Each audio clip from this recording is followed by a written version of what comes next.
આહવા ડાંગ જિલ્લામાં ભારે વરસાદ વચ્ચે નદીના ધસમસતા પ્રવાહમાં સ્થાનિક યુવકો દ્વારા કોઈપણ પ્રકારના સુરક્ષા સાધનો વગર રિવર રાફ્ટિંગ કરવામાં આવ્યું હોવાનો વિડીયો સોશિયલ મીડિયામાં વાયરલ થયો છે.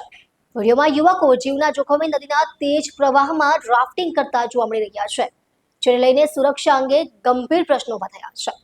ડાંગ જિલ્લામાં હાલ સતત ભારે વરસાદ અને જોખમી પરિસ્થિતિને ધ્યાનમાં રાખીને જિલ્લા મેજિસ્ટ્રેટ દ્વારા જાહેરનામું બહાર પાડવામાં આવ્યું છે. જાહેરનામા મુજબ નદીઓ, તળાવો, ચેકડેમ, નાળા અને ધોધ જેવા જળાશયોમાં પ્રવેશવા તથા ઉતરવા પર પ્રતિબંધ મૂકવામાં આવ્યો છે. આ ઉપરાંત મોબાઈલ અથવા કેમેરાથી ફોટા, વિડીયો કે સેલ્ફી લેવા માટે જોખમી સ્થળોએ ઊભા રહેવા પર પણ પ્રતિબંધ ફરમાવવામાં આવ્યો છે.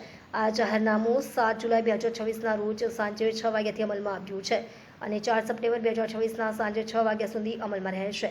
જિલ્લા તંત્રએ લોકોને વરસાદી મોસમ દરમિયાન જોખમી સ્થળોથી દૂર રહેવા અને જાહેરનામાનું પાલન કરવાની અપીલ કરી છે. જાહેરનામાનું ઉલ્લંઘન કરનાર વ્યક્તિઓ સામે ભારતીય ન્યાય સંહિતા BNSની કલમ 223 હેઠળ કાયદેસરની કાર્યવાહી કરવામાં આવશે.